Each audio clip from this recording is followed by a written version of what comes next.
Doctora Raquel Garza Guajardo, especialidad en anatomía patológica por el Hospital Universitario Dr. José E. González, Fellowship de la Academia Internacional de Citología, doctorado en anatomía patológica por la Universidad Autónoma de Madrid, investigador nacional nivel 1 del Sistema Nacional de Investigadores CONACYT, profesor titular de la especialidad en anatomía patológica y profesor de pregrado y posgrado de la Facultad de Medicina y Hospital Universitario de la Universidad Autónoma de Nuevo León.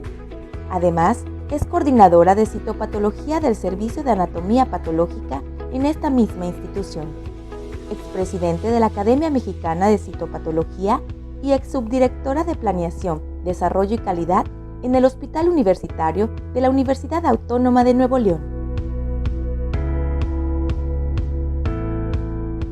Muy buen día tengan todos ustedes. Muchas gracias, primero que nada, a el doctor Ludwig González Mena, presidente de la Academia Mexicana de Citopatología, y toda su mesa directiva por invitarme a compartirles esta ponencia.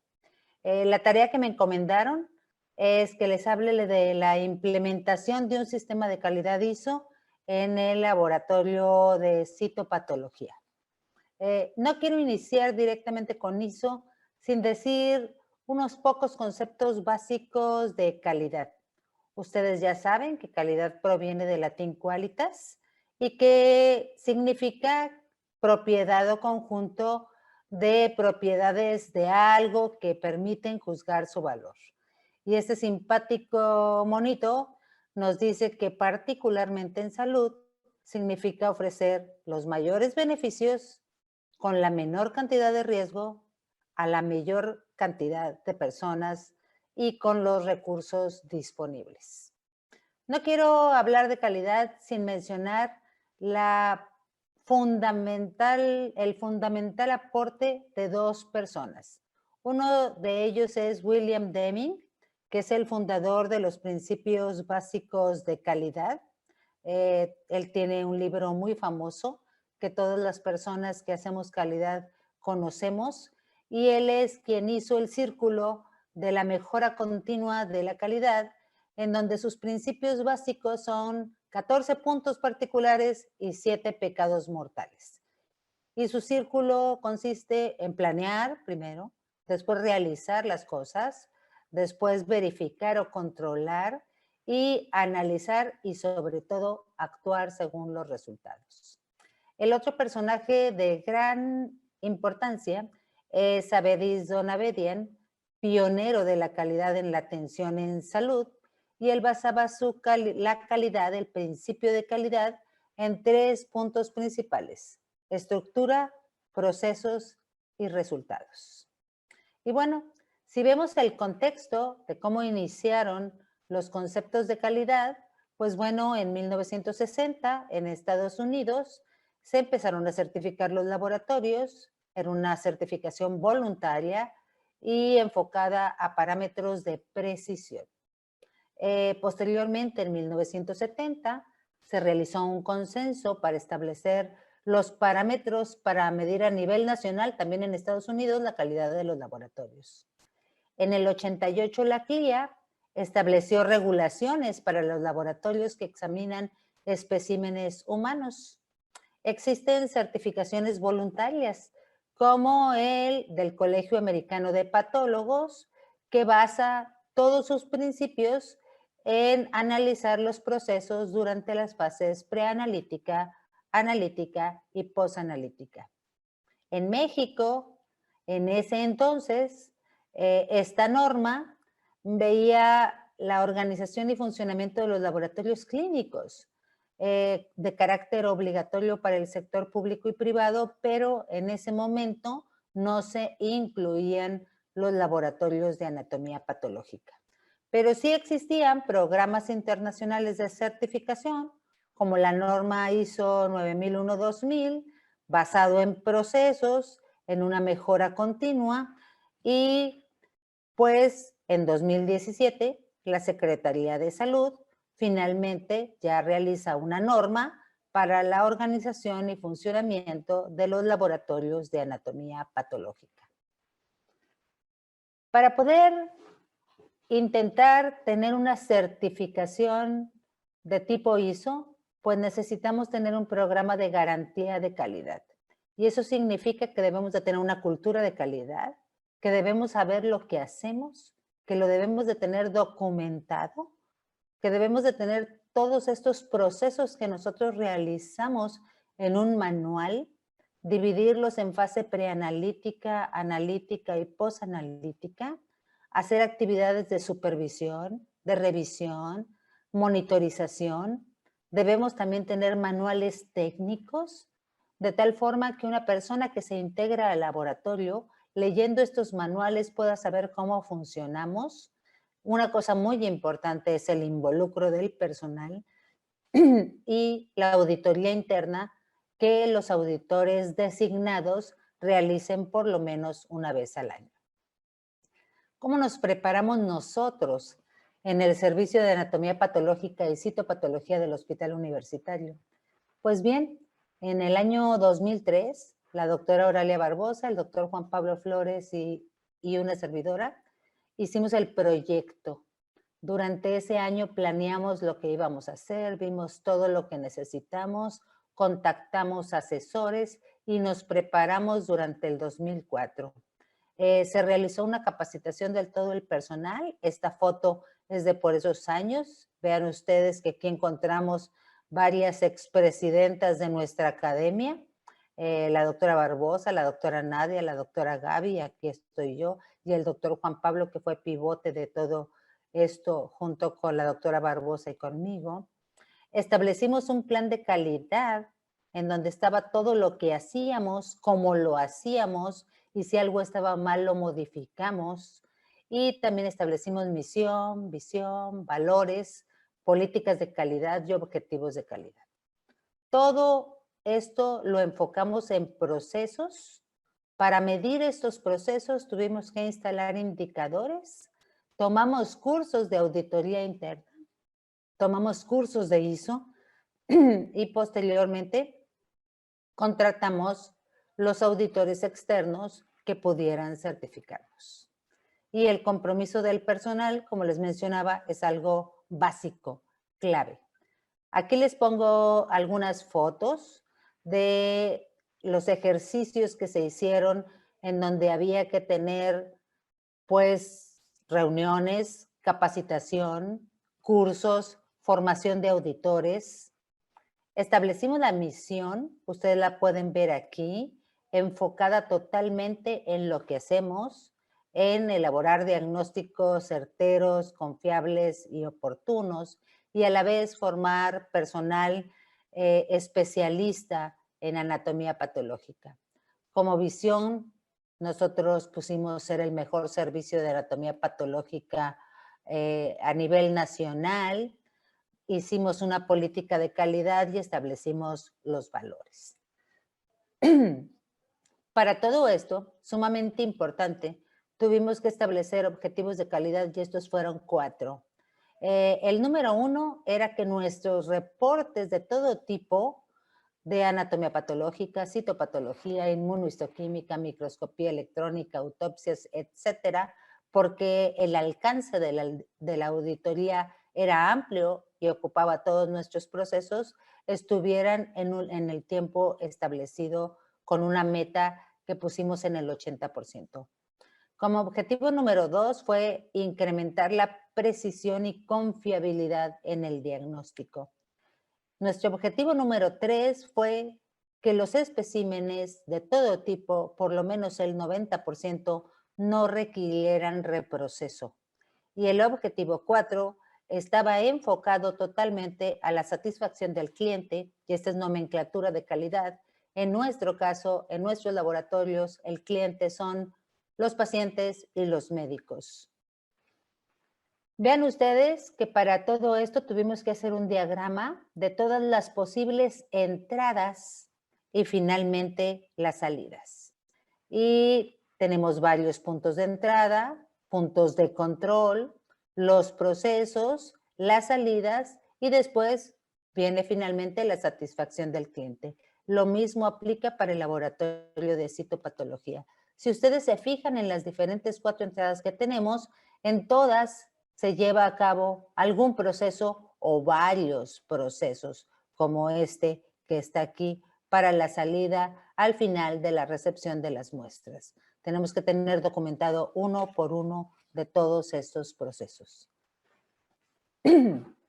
Pues bueno, después de trabajar durante el 2003 y durante el 2004, terminamos con una gran cantidad de manuales de operación. Yo les pongo aquí como ejemplo la portada del procedimiento para el procesamiento e interpretación de los especímenes citológicos.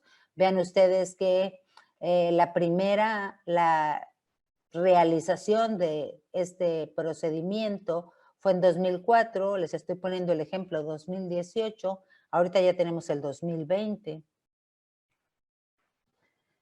Es importante que dentro de un control de calidad en un laboratorio analizar las 3 etapas, preanalítica, analítica y posanalítica. Es importante además que todos los casos anormales sean revisados por el patólogo, que todos los casos negativos tengan una segunda revisión o un porcentaje por lo menos, realizar correlación citohistológica, y en esto nuestro servicio se distingue porque estamos unidos, de tal forma que es algo que hacemos de diario. Hay que hacer revisiones retrospectivas, evaluación del desempeño individual, de todo el personal y encuestas de satisfacción.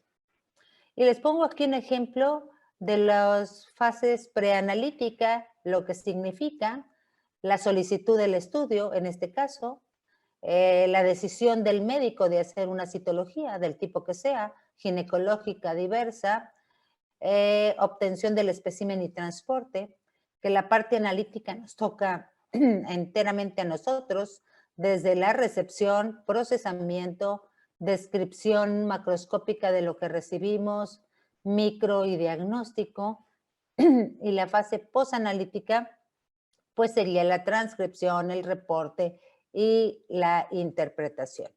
Les pongo aquí un ejemplo de cómo lo hacíamos prepandemia. Pospandemia tuvimos que hacer muchas modificaciones, instalar acrílicos, utilizar cubrebocas, caretas, qué sé yo, todo lo que ustedes también están viviendo. Garantía de calidad en citopatología, y esto es muy importante. Primero que nada, la citopatología es una interconsulta médica y muchos de nuestros colegas no lo comprenden como una interconsulta, pero realmente eso es.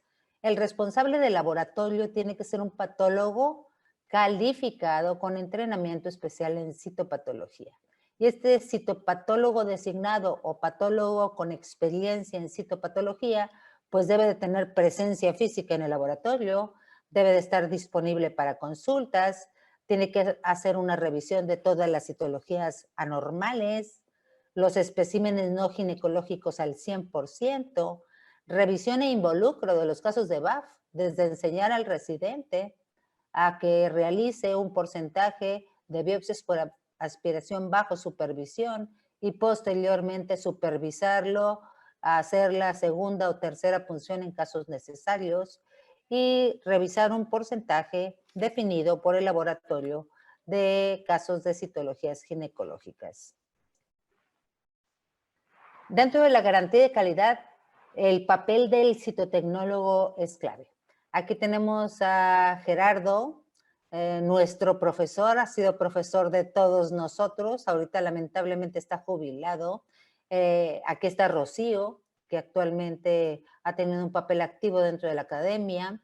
Esta es una graduación de citotecnólogos, todos ellos eran citotecnólogos de esa generación.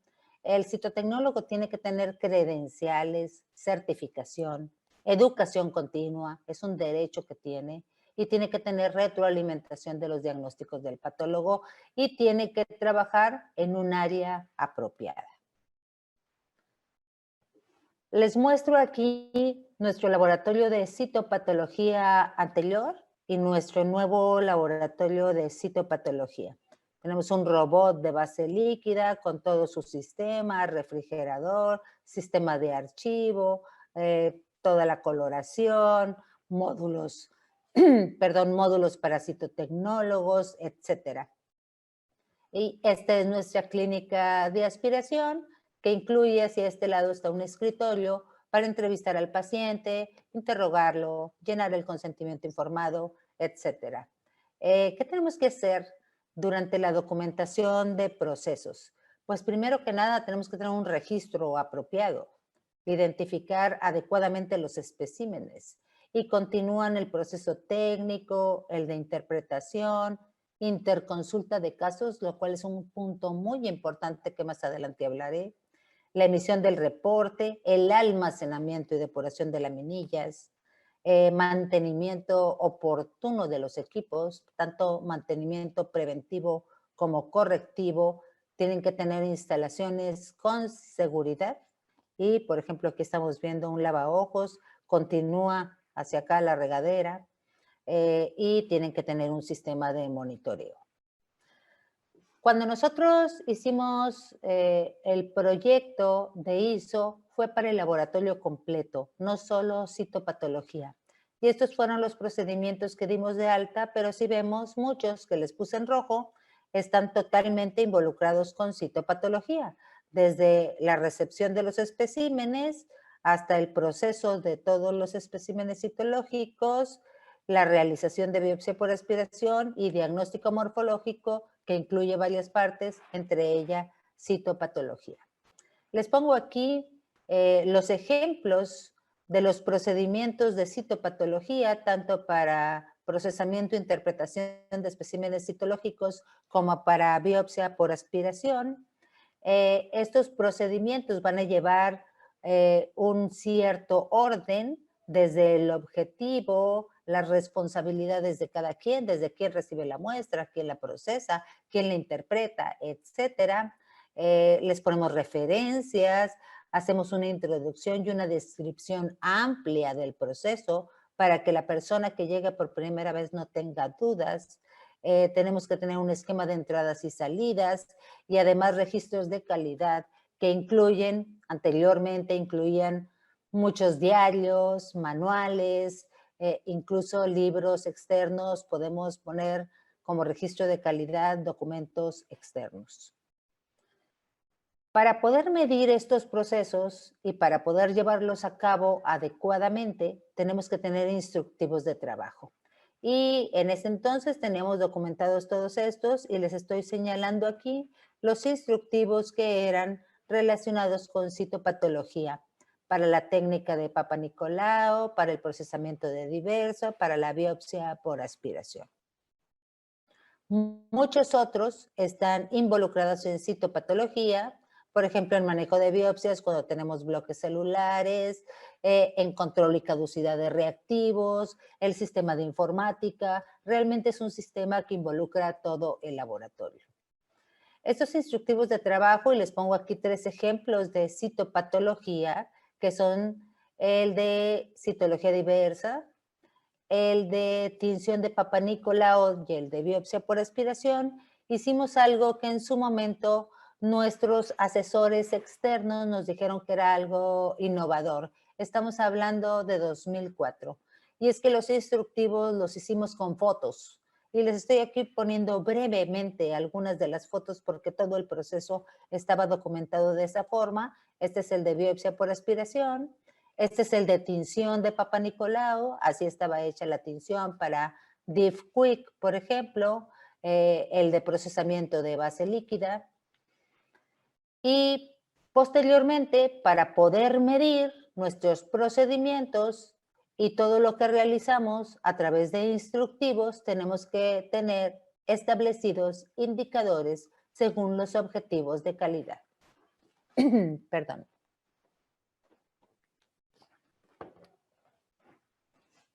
Y esto va desde qué porcentaje de citologías tenemos, nuestros tiempos de entrega, desde la citología ginecológica que ve el citotecnólogo, hasta la que revisa el patólogo, hasta la citología diversa, que siempre es revisada por el patólogo, tiene un tiempo de entrega diferente a cuando este incluye bloque celular o técnicas de histoquímica o cuando incluye inmunohistoquímica. Para la confiabilidad en el diagnóstico, establecimos como indicador correlación citohistológica en citología ginecológica y en citología diversa y de BAF, y el porcentaje de BAF adecuadas. Estas son nuestras metas que buscábamos. Les pongo los ejemplos de cuando iniciamos para certificarnos, 2004, y por ejemplo, era una de ellas lograr que el 90% de las citologías no requirieran reproceso y estábamos totalmente dentro de la meta.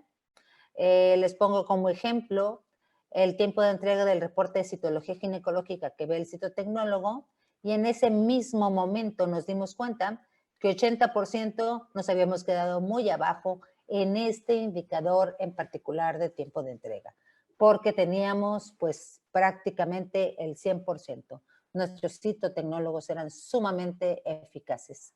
Y de tal forma que el tiempo era 2 días de entrega, y para la revisión de la dirección de 2005, lo que sugerimos era aumentar la meta porque la cumplíamos sobradamente. En el tiempo de entrega del reporte de citología ginecológica que pasa a revisión con el patólogo, pues aunque sí cumplimos la meta, había algún mes que nos bajaba, a pesar de estar dentro de la meta, y analizando, pues realmente eran los meses en donde justamente todos tomábamos vacaciones. Y lo importante es qué porcentaje anual tenemos, y cuando tenemos un problema en un mes, analizarlo. Les pongo aquí ejemplos de citologías que correlacionan con el quirúrgico. Y les estoy poniendo BAF en verde, diversa en azul, y en celeste citología ginecológica.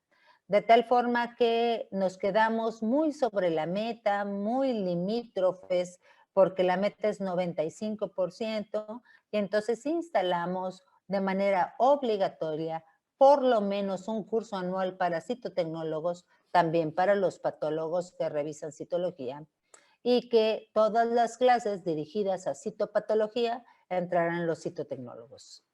En esta otra meta, para citología diversa, y divido entre la común y corriente, la que lleva bloque celular en azul o técnica de histoquímica, y la de inmunohistoquímica, y vimos que con inmunohistoquímica no llegábamos a la meta. ¿Qué pasaba? Estábamos sobresaturando el laboratorio de inmunohistoquímica, que tenía de tiempo de entrega 2 días. De tal forma que hubo que hacer modificaciones a los tiempos de entrega del laboratorio de inmunohistoquímica para poder tener un tiempo de entrega razonable, pero que sí lo cumpliéramos. Sumamente importante durante todo el proceso la realización de auditorías. La auditoría interna es por patólogos con cursos de auditor de ISO, con más allá de esos cursos, y las auditorías incluyen una apertura, un calendario, una revisión a todas las áreas, un reporte de los hallazgos que se da durante el cierre de la auditoría, y después cada coordinador de área tiene que hacer una respuesta a los hallazgos, hacer un análisis de los hallazgos, hacer una reunión con su personal y verlas en ese entonces oportunidades de mejora y no conformidades. Y la auditoría externa, que hoy inicia la auditoría externa de nuestra certificación 2020, pues igualmente tiene una apertura, auditoría de todas las áreas. En esta hay un reporte de la dirección, se informan los hallazgos en el cierre y nos dan un tiempo determinado para responder esos hallazgos. Finalmente, una vez que hicimos todo eso, obtuvimos nuestro certificado en 2005 y pudimos incluir en los reportes el logo de ISO, de que nuestro laboratorio estaba certificado por ISO 9001-2000. Continuamos durante todos estos años, desde 2004 que iniciamos, 2005 que fuimos certificados, haciendo un análisis, y les pongo algunos ejemplos, en donde siempre teníamos que hacer precisamente ver en qué nos estábamos equivocando, cuántos casos de error teníamos, qué intervenciones teníamos que realizar. Después de esto, hicimos un reporte en 2005 también de cómo acreditar un laboratorio de anatomía patológica y citopatología con la norma 9001-2000. Este es actualmente nuestro servicio de anatomía patológica y citopatología después de un plan de mejora derivado de ISO para modernizar y ampliar nuestras áreas.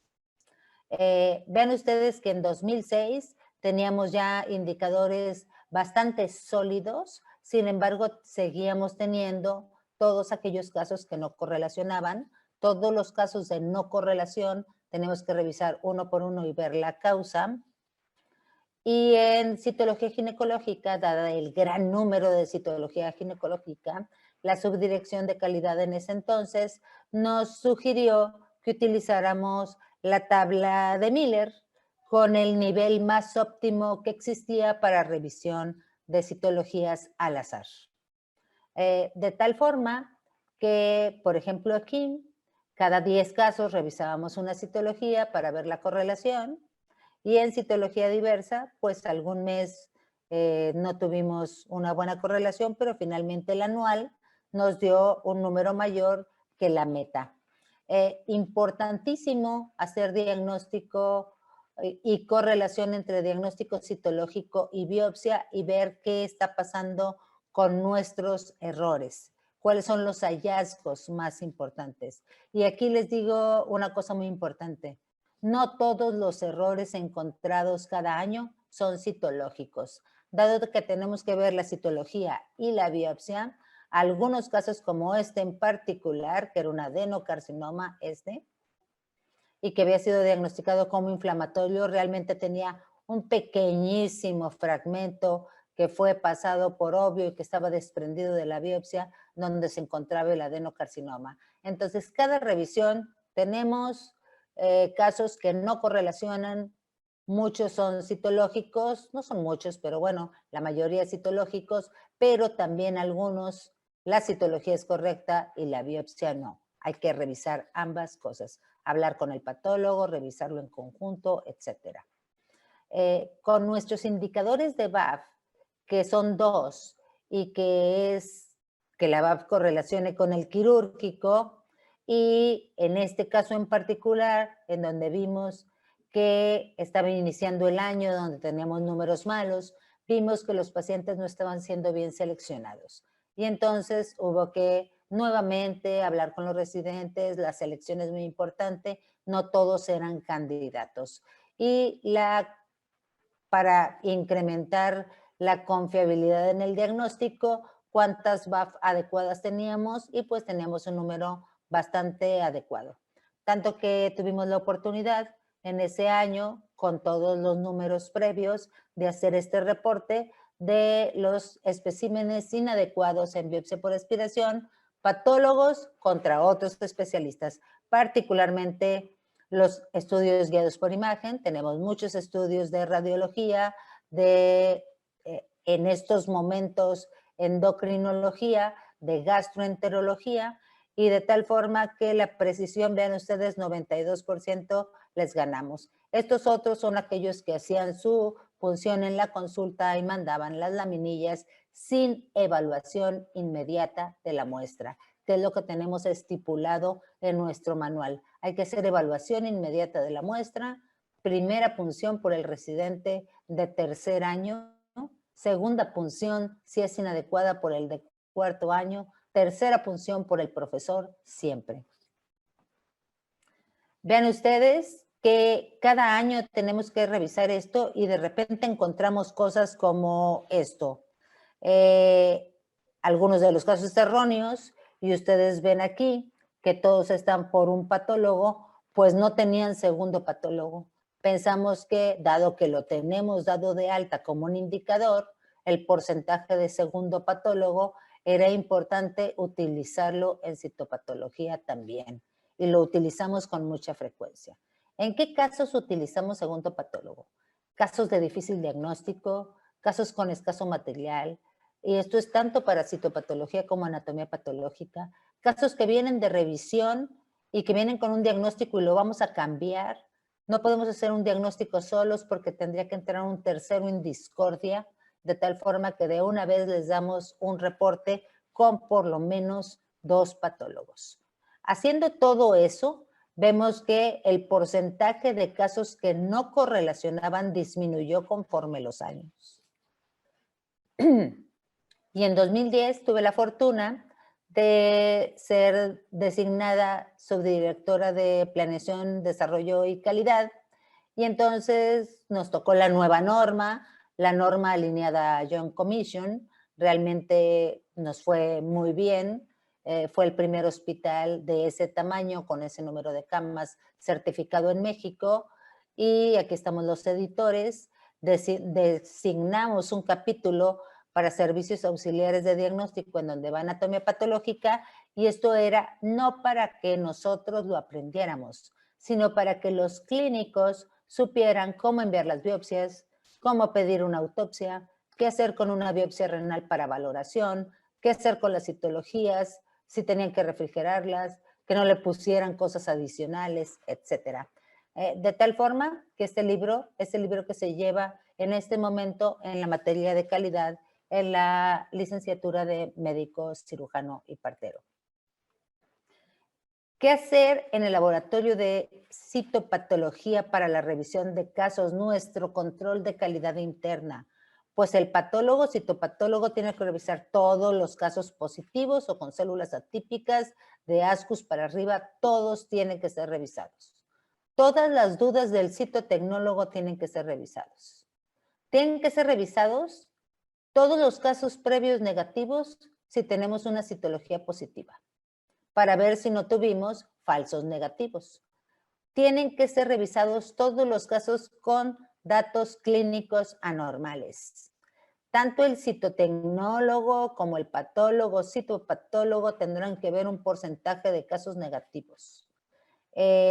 Todas las citologías negativas con biopsia positiva tienen que ser vueltas a revisar. Y todas las no correlaciones citohistológicas. Les pongo algunos ejemplos. Este es del 2019, ya de nuestro sistema PATOX, que es un líquido pleural y es enviado como carcinoma. Teníamos un estudio previo en nuestro reporte, siempre salen los estudios previos de adenocarcinoma, e incluso le habíamos hecho inmuno, y sale como pleuritis. ¿Qué hace el patólogo? Pues tiene que poner una nota de que revisó la citología, efectivamente tiene un carcinoma. Esto, la mayor parte, pues era musculoesquelético, realmente debió de haber sido inadecuado. Y ejemplos en citología ginecológica, por ejemplo, previo de atrofia y que el diagnóstico fue una lesión de bajo grado, pues se revisó esa citología y no se encontraron células de lesión. Siempre tenemos que poner una nota. O en este otro caso, una atrofia, casos de este año, que tenía una lesión de alto grado, se revisó la citología y no solo tenía atrofia, también tenía células de lesión. Todos los casos positivos patológicos con una citología negativa tienen que ser revisados. Estamos actualmente utilizando un sistema especial para citopatología que se llama PATOX y nos permite muchísimas cosas. Ahí es donde en una ventana oculta el reporte, pero sí visible para nosotros, vemos si en el control de calidad hubo cambio de diagnóstico o no hubo cambio de diagnóstico. Y podemos sacar con mucha facilidad con este sistema lo que antes hacíamos a mano, como tiempos de entrega y como este particular indicador. Este sistema, y esto es mi hoja de lo que tenía que validar y revisar la semana pasada, tiene varias ventanas, nosotros podemos dar seguimiento, cuántas laminillas tenía el espécimen y finalmente ver si ese reporte lo vamos a dejar así o le vamos a hacer cambios. El reporte, aunque esté listo y con diagnóstico, si el patólogo no lo valida, no puede ser entregado. Este sistema inicia desde la entrada del paciente.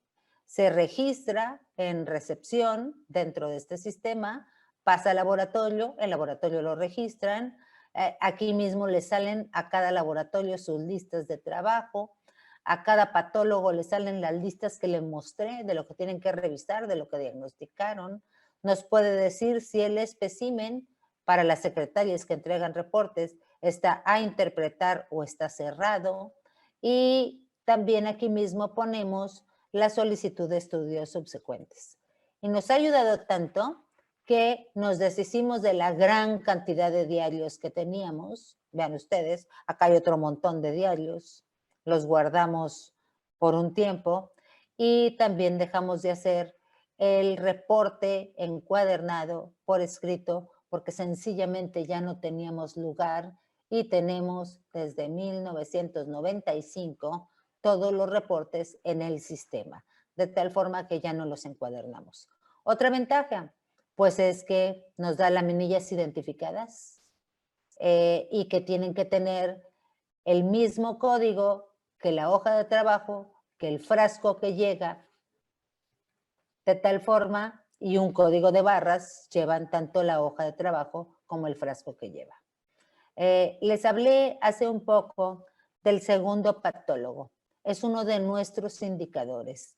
Y en este en particular, yo fui la patóloga responsable, nos lo enviaban como carcinoma pulmonar metastásico, pero después de hacer varios concentrados, una base líquida y etcétera, no pudimos documentar nada, entonces acompáñenme 2 más en el reporte porque no tiene células neoplásicas el espécimen.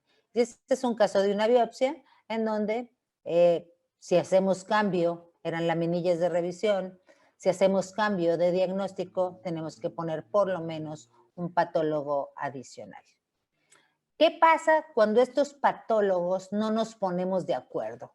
Les enseño yo a 1 o 2 patólogos y tienen una opinión diferente a la mía. Entonces tenemos una charola que literalmente se llama charola negra y está pintada de negro. Y entonces, y vean ustedes aquí el código de barras para poder validar con un sensor muy sencillamente, pero vean que es el mismo número de estas laminillas con esta hoja.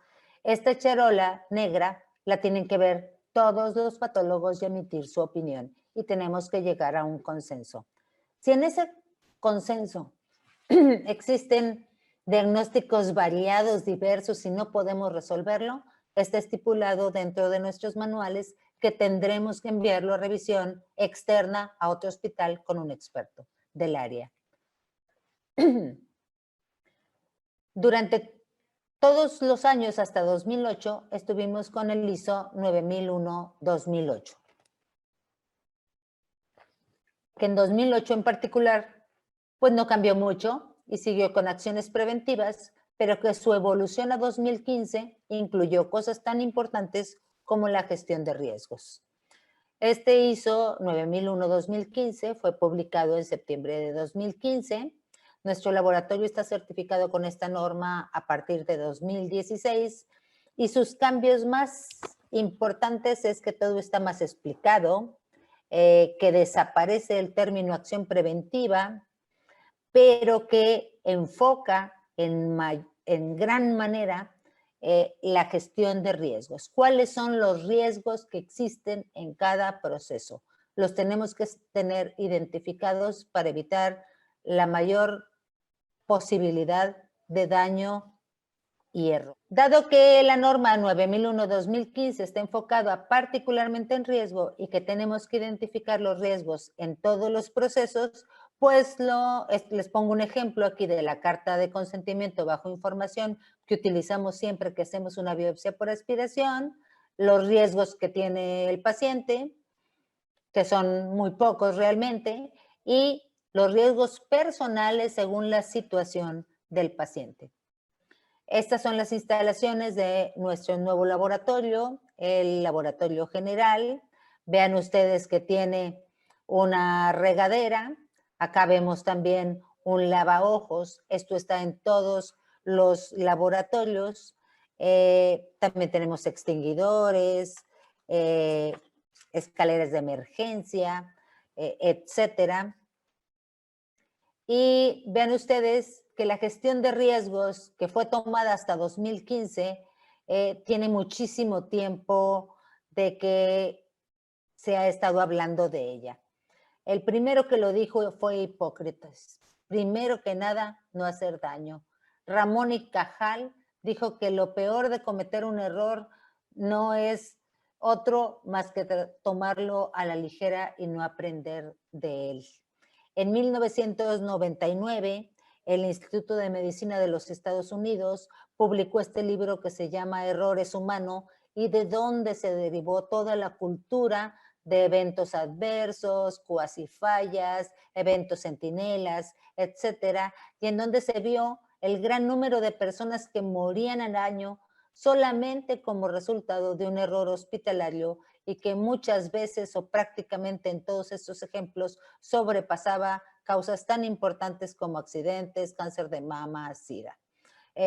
Siempre que tenemos un error tenemos que usar este modelo del queso suizo y ver en dónde fue supervisión, no hubo monitorización, no se usó la técnica apropiada, etcétera. Porque si nos brincamos partes del proceso, esos agujeros se alinean y terminan en un error. Y evidentemente tenemos que hacer un reporte de nuestros eventos adversos. ¿Cuáles serían estos? Pues perder un espécimen, confundir un espécimen, tener una complicación de biopsia por aspiración. La norma ISO ha tenido numerosos cambios a través de los años. Fue instalada en el 87, ahí apareció la 9001, se posicionó en el 94, en el 2000 fue un año importante porque se unificó con otras normas que estaban ahí mismo, como la 9002 y 9003. En el 2008, que cambió el nombre a 9001-2008, lo que se hizo fue un énfasis, pero sin cambios significativos, y los cambios importantes fueron en 2015 con nuevos retos como la gestión de riesgos.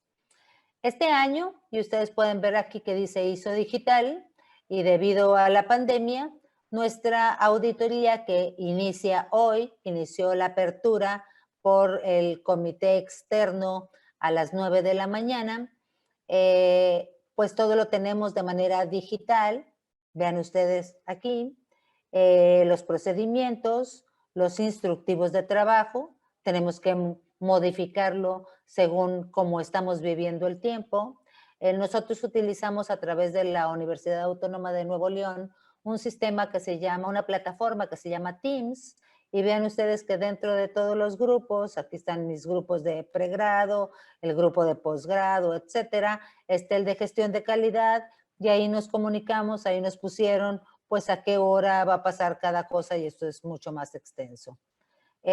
Tenemos ya preparado, dado que hoy inicia la revisión, nuestros indicadores 2020, que tienen bastante buen resultado, como ustedes pueden ver. En este caso en particular, de biopsias adecuadas por aspiración, tuvimos un mes de biopsia inadecuada. Recuerden que con la pandemia el número de pacientes disminuye. Octubre en particular tuvo un paciente en donde la primera punción la dio el R3, la segunda el R4, la tercera la di yo, y no pudimos obtener un espécimen adecuado, y como era uno solo, pues nos quedó en 0. Y esa es la explicación que vamos a dar en el reporte de la dirección. Estos son los especímenes que cumplen con los requisitos que tenemos establecidos para recibirlos, y muy importante medir la satisfacción del cliente, en este caso médicos y pacientes, y una encuesta de clima laboral. Aquí tengo un grupo de residentes. Estos dos que están con flecha roja son nuestros auditores internos. Aquí estoy yo con ellos. Y finalmente, una vez que termine esta auditoría de 2020, como cada año que nos revisan, porque en esta norma se nos revisa anualmente y el tercer año es recertificación. En este año nos toca recertificación. En el reporte de la dirección tenemos que decir hasta las acciones de mejora, explicar por qué tuvimos errores, qué vamos a hacer si los tenemos, qué hacemos con los indicadores que no cumplieron, y todos aquellos cambios que puedan afectar al sistema. Este es un ejemplo de muchas hojas de las conclusiones de una auditoría interna. Aquí está el doctor Marco Ponce, auditor interno nuestro, cuántas no conformidades, observaciones, etcétera. Finalmente, esto se pasa a un documento para ver el control de estas acciones que no fueron conformes y ver si ya el coordinador responsable la cerró, hizo todos los documentos, las reuniones, la estrategia para que no vuelva a suceder, o continúa abierto, y ese es un pendiente de los auditores internos que tienen que tener esto listo. Finalmente, una vez que los auditores externos, los que nos van a certificar, terminan, pues nos dan un informe de hallazgos, y este es un fragmento del informe, es algo amplio, en donde nos dicen en qué situación estamos y si hay algo que tenemos que arreglar, y nos dan un tiempo límite para corregir las situaciones. Si ellos están conformes con las correcciones, nos darán nuevamente nuestro certificado, y si no, nos dejarán en pausa. Esto que les pongo aquí es un ejemplo de uno de nuestros proyectos dentro de nuestras auditorías como informe de la dirección. Teníamos una superficie de 450 metros cuadrados y no nos era posible crecer, sobre todo en las áreas de biología molecular e inmunohistoquímica. De tal forma que hicimos este proyecto, construimos un tercer piso en un edificio aledaño al hospital, dándole prioridad a laboratorios, enseñanza, primero que todo. Y estas son las nuevas instalaciones. Un auditorio amplio, tenemos un laboratorio de 20 sillas, un auditorio, perdón, de 20 sillas, una sala de macros con 14 lugares para procesar. Vean, aquí está el sistema fotográfico y el criostato. Un área de residentes con 3 módulos de multireporte, etcétera. ¿Y cuáles son nuestras metas? Después de haber logrado esto, que nos enorgullece muchísimo, conservamos nuestros 450 metros del sótano y lo convertimos en laboratorio de inmunohistoquímica, banco de tejidos y almacenes diferenciados según la norma, incluidos almacén de laminillas y de parafina, para no tener que desechar material y poder hacer estudios de tiempo extenso. Nuestro primer libro de reportes data de 1943 y se convierte en el archivo más antiguo de todo el hospital, dado que los expedientes, como dice la norma, se resguardan 5 años. Pero nosotros tenemos un archivo desde 1943, lo cual nos ayuda mucho para estudios de investigación.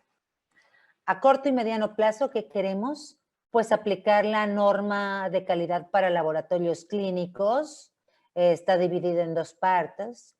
Queremos mantener nuestro programa de especialidad dentro del Padrón Nacional de Posgrado y Calidad, que lo hemos tenido posicionado en este padrón desde 2003 y que ya tenemos en la actualidad 8 años como competencia internacional. Y a largo plazo, lo que queremos es preparar el sistema para una acreditación internacional como la del Colegio Americano de Patólogos. ¿Qué quisiera? Y seguramente ustedes también, ¿qué quisiéramos para el futuro? Pues quisiéramos volver a estos tiempos. A estos tiempos donde todos nos juntábamos, nos abrazábamos, platicábamos y no estar como estamos aquí, con caretas, cubrebocas, separados, y esto ha sido muy doloroso para todos nosotros, para ustedes, estoy segura que también. Esperemos que esto pase pronto y que podamos pasarlo con bien. Les pongo aquí, nuestro hospital es este. Este es el edificio en el que estamos actualmente. El hospital está aledaño a la Facultad de Medicina. Nosotros todos los patólogos, los 10 patólogos que elaboramos en el servicio, estamos como, nuestra categoría no es patólogo adscrito, sino profesor de tiempo completo de patología y anatomía patológica. Y nuestras áreas son En el sótano del hospital, como siempre, los patólogos sosteniendo el hospital, pero ahora también volando a la altura en el tercer piso, en donde tuvimos oportunidad de tener áreas amplias, dignas y con facilidad para crecimiento. No sé si tengan algún comentario. Por mi parte, nuevamente le agradezco mucho a la mesa directiva, particularmente al doctor Ludwig, por su invitación. Muchas gracias. Fue un honor haber estado con ustedes.